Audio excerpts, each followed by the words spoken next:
voilà, j'ai mon président qui m'a parlé du Maroc humanitaire, de façon de faire partir d'une association. Alors j'étais prenant pour venir, il fallait prévoir une voiture, c'est ce que j'ai essayé de faire. J'ai trouvé une voiture, le moteur était HS, alors j'ai fait le moteur et on a tout un suivi à faire quand même. Il ne faut pas faire n'importe quoi, on a quand même des normes à respecter. Et puis à partir de là, bien, on s'entraide entre nous. Alors on a des mécanos qui nous donnent un coup de main pour faire le moteur, l'entretenir, regarder s'il n'y a rien, il n'y a pas de problème.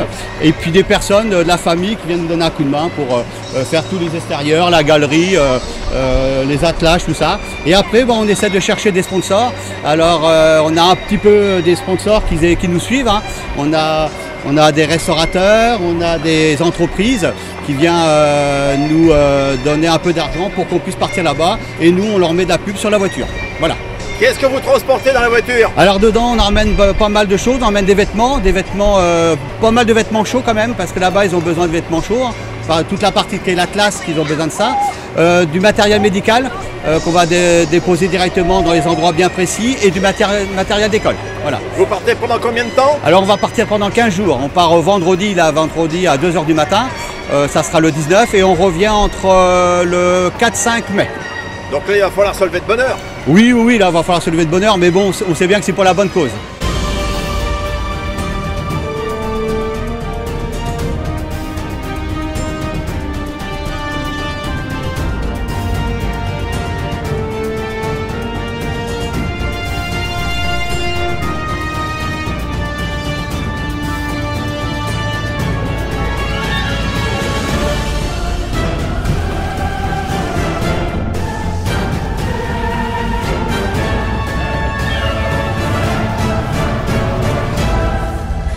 Donc en fait, on a le président de l'association qui est parti plusieurs fois au Maroc et nous a fait partager ses expériences. Et le fait d'en parler, ça nous a donné beaucoup envie aussi d'y participer nous-mêmes. De par notre fonction aussi de sapeur-pompier volontaire, mon mari et moi, nous sommes des gens qui aimons aider, qui aimons partager, qui aimons faire profiter les gens. Et donc ce côté voyage humanitaire va nous permettre d'aller aussi donner encore plus de nous et du temps pour les autres. Donc cette envie de partage et du côté humanitaire et du côté humain des gens. C'est votre premier voyage? C'est la première fois que l'on part là en 2019. Alors comment ça se passe? Actuellement, il y a eu beaucoup de stress, les préparatifs, toujours peur d'oublier des choses et puis surtout la crainte que la voiture ait une panne mécanique. Donc on espère que tout ira bien, elle a été bien contrôlée, bien révisée, donc il n'y a pas de raison que ça n'aille pas. Donc maintenant, il n'y a plus qu'à partager tous ces moments et ces bons moments avec la grande équipe que l'on a formée depuis 2 ans qu'on est sur ce projet. Quelles sont les personnes que vous rencontrez là-bas au Maroc?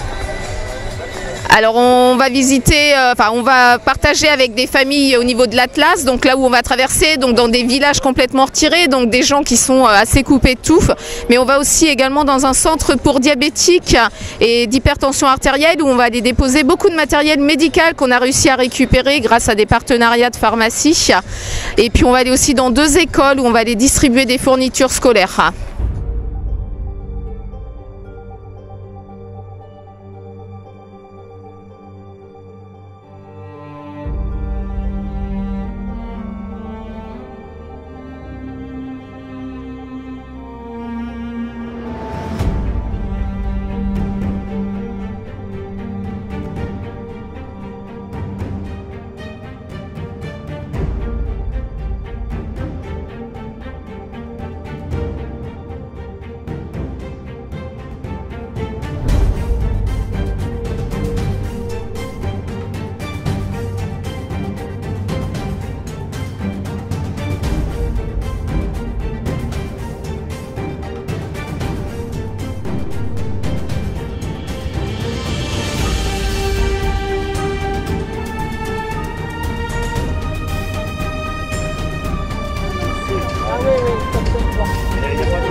bonsoir à toutes et à tous.